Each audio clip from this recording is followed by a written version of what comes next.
Hola, sean bienvenidos a Legislación Mercantil. El tema de hoy, los objetos en el derecho.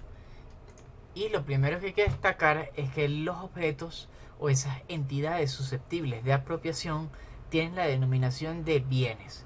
Es decir, todas aquellas cosas que forman parte del patrimonio de una persona es lo que se constituye como bien. Comúnmente, los objetos vienen siendo los bienes. Tenemos que el artículo 525 del Código Civil establece la propiedad como pública o privada. Entonces, los objetos pueden ser susceptibles de apropiación por personas naturales y jurídicas, es decir, en el ámbito privado, y por los estados como propiedad pública. Sin embargo, la propiedad pública no viene dada directamente por la propiedad que tiene el Estado, sino por lo que le pertenece realmente a todos. Posteriormente vamos a ver esta distinción. Tenemos que existen dos clases de bienes. En el artículo 525 destacamos los dos grandes grupos, que son los bienes muebles y los bienes inmuebles, que a su vez se subdividen o clasifican. Los muebles los tenemos muebles por su naturaleza, por el objeto al que se refieren y por determinación de la ley, como lo establece el 531 del Código Civil. Igualmente, los bienes inmuebles los tenemos por su naturaleza, su destinación o por el objeto al que se refiere. Para profundizar, los objetos muebles son aquellos que se pueden mover por sí mismos o a través de otras personas. Eso es en cuanto a su naturaleza. Mientras tenemos que los objetos, en cuanto se refieren o por determinar la ley, tenemos derechos, obligaciones, acciones, y podemos especificar, por ejemplo, que las acciones de las sociedades también están contempladas dentro de los bienes muebles, a pesar de que esas sociedades o compañías tengan propiedad sobre bienes inmuebles. Esta determinación la encontramos en el artículo 533. Igual, para hacer una acotación de qué serían bienes muebles, por ejemplo, el teléfono celular, un lápiz, las cosas que podemos movilizar diariamente, tenemos que en el artículo 535 se habla del mueblaje, es decir, a todo el conjunto de muebles que están destinados al adorno de una habitación, camas, sillas, espejos, todas esas cosas que se pueden desprender del espacio que ubican sin causar ningún deterioro.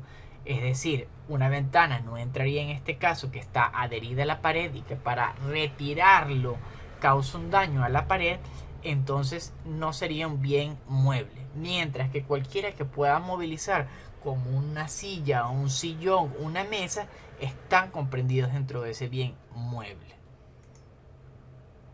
Con respecto a los bienes inmuebles, son aquellos que, contraposición a los bienes muebles, son aquellos que no se mueven por su misma naturaleza.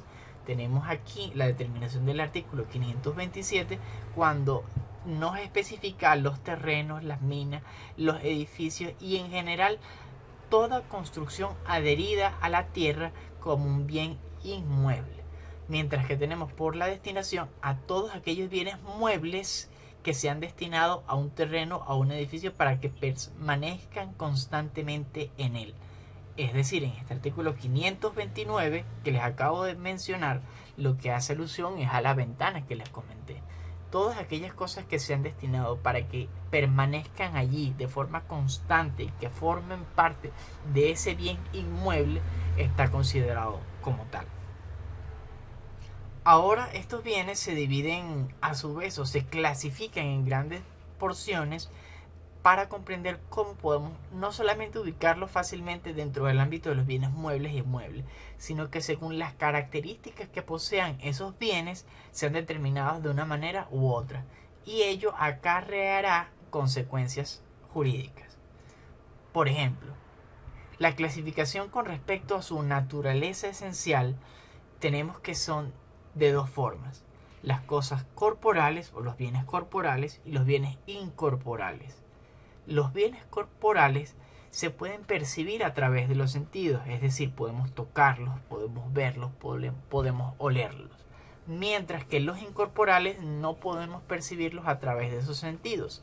Y generalmente necesitamos del intelecto para materializarlos o para darle cierto cuerpo a pesar de que son incorporales. Es decir, ¿cómo podemos entender esto? El mundo de las ideas. El tener una idea y comunicarlo ya lo hace como lo convierte en un bien corporal, una idea de negocios para nuestro caso concreto. Seguimos con la clasificación y tenemos que son capaces de ser sustituidos o no. Tenemos que los bienes son fungibles o infungibles. Los fungibles, aquellos que sus características individuales son tomados en cuenta desde el punto de vista jurídico para ser intercambiables por uno o por otro. Por ejemplo, tenemos el dinero. ¿Por qué el dinero fungible? Porque tú puedes cambiar un billete de 100 bolívares por 100 bolívares, 50 bolívares por otros 50 bolívares. No es necesaria una característica individualizada. Ahora, eso entendemos que el dinero, pero los billetes también serían infungibles. Quizás, si realmente no hay una especificación, podemos decir que ese billete que tiene esta nomenclatura o este código, entonces al identificarlo lo hace infungible. Igualmente, un vehículo puede ser del mismo modelo, del mismo año, sin embargo los seriales y la matrícula son diferentes. Eso los hace infungibles. Es decir, que no pueden ser sustituidos. También tenemos el ejemplo de el traje a la medida. Continuamos con la clasificación y vemos acá la capacidad de ser divisibles. Es decir, si podemos partirlos o no. Las cosas son divisibles cuando al fraccionarlos físicamente el objeto no se destruye ni pierde su valor económico. Por ejemplo, una torta cuesta 5. Yo fracciono, corto esa torta en 5 pedazos, cada pedazo vale 1. Es decir, su valor económico se mantiene a pesar de que no se mantiene igual. Esa fracción física la destruye como una torta completa, pero las partes tienen el mismo valor económico y se le continúa dando la misma función. Ahora, cuando no cumple con esta cualidad, se dice que son indivisibles. Es decir, que cuando lo cortas, pierde su valor económico. Por ejemplo, un caballo, un vehículo incluso, porque los repuestos, lo más probable es que la suma de las partes no valga del mismo modo que la unidad del vehículo. Pasamos a la siguiente clasificación sobre la existencia o la constancia en el tiempo de los objetos. Es decir, que existen en este momento o que no existen en este momento. Tenemos cosas presentes, aquellos que se consideran en un momento determinado actual. Es decir, un edificio que ya está construido, un lápiz que ya tengo en la mano, un teléfono que ya estoy utilizando. Las cosas futuras generalmente se relacionan con derechos que uno va a adquirir. Por ejemplo, la herencia. Pero, ¿qué pasa si te dejan en deuda un teléfono y no lo tienes? Bueno, esa sería una cosa futura. Un teléfono que vas a tener. O en el caso que tenemos acá planteado, una casa que ya está mandada a construir, pero que está en proceso, no está construida todavía. Seguimos con la clasificación y tenemos que las cosas son principales y accesorias. Las principales no dependen de otras para existir, mientras que las accesorias sí dependen o están subordinadas o controladas a la existencia de otras. También acá se habla generalmente de derechos.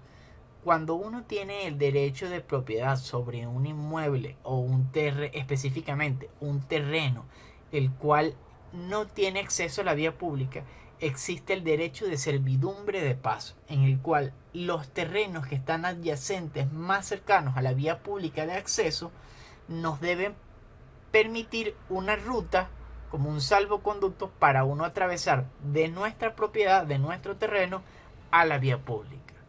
Ese derecho estaría consagrado como una cosa accesoria, entendida que el derecho de propiedad de ese terreno sería la cosa principal. Para los objetivos de la materia, lo realmente determinante son las cosas con dueño, lo que es posible de apropiarse, que es lo que nos interesa para los temas comerciales.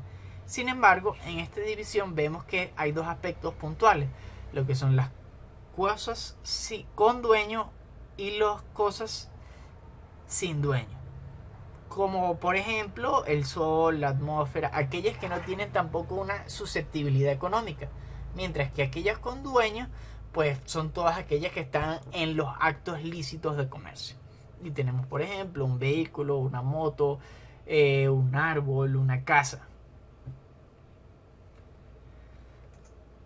Tenemos también dentro de esta clasificación si los objetos se deterioran o no con el tiempo, los cuales los hacen corruptibles si se deterioran en un corto tiempo y no corruptibles si se deterioran en un largo tiempo. Al final una casa se va a terminar descomponiendo, se va terminando de degradar y al final se va a deteriorar. Sin embargo, si tiene un periodo largo, por ejemplo 10 años, 5 años, se entiende que es un bien no corruptible.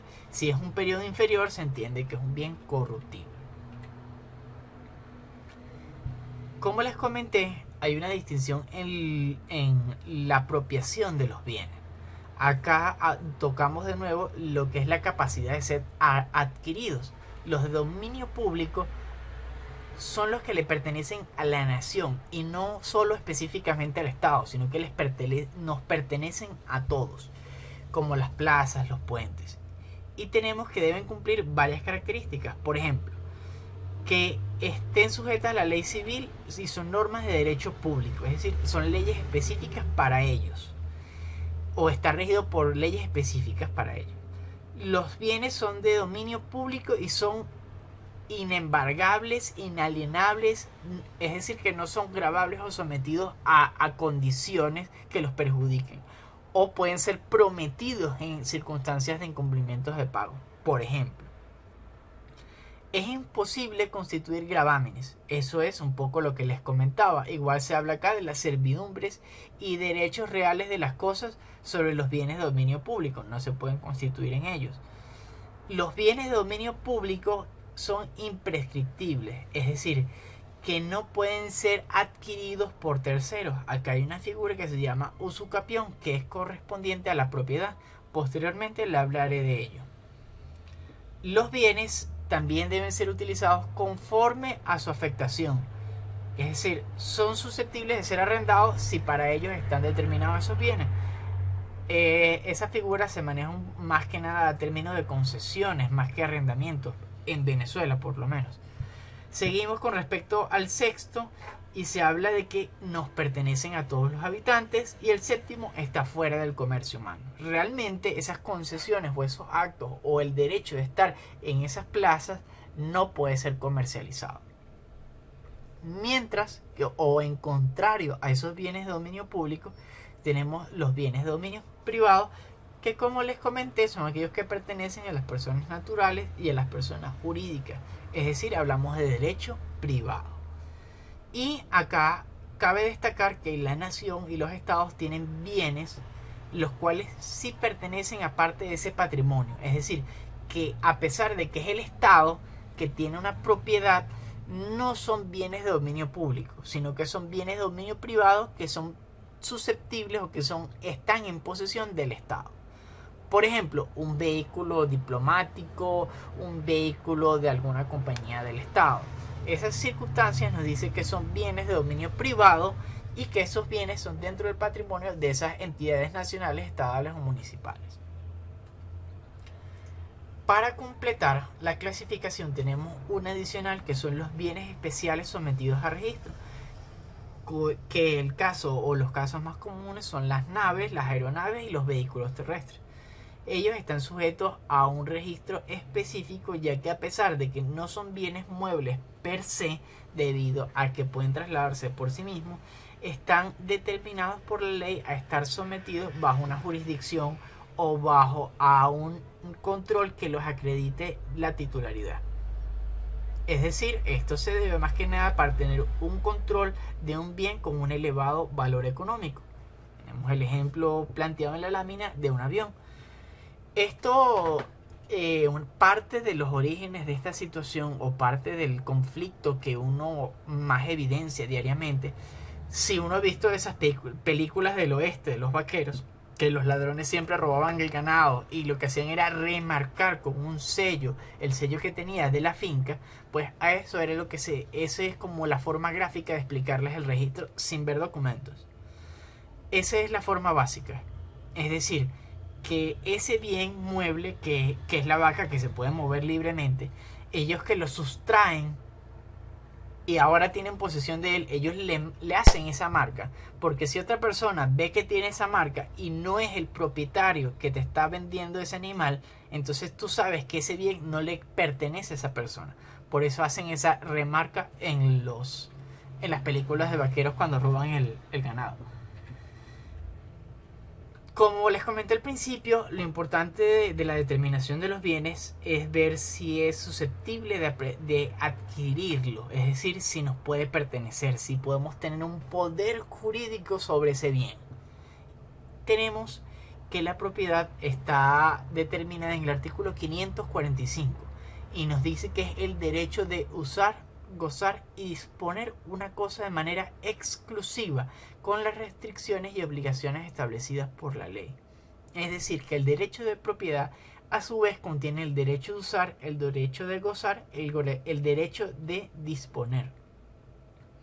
Y planteamos que es un poder directo que ejerce una persona o un grupo de personas sobre un bien. Aquí se habla de manera exclusiva, no porque se hable de una persona. Se puede hablar de un grupo de personas. Lo que se puede decir es que no cualquier persona tiene derecho sobre ese bien. Ahora, para comprender todo lo que engloba la propiedad, vamos a irnos un poco al origen.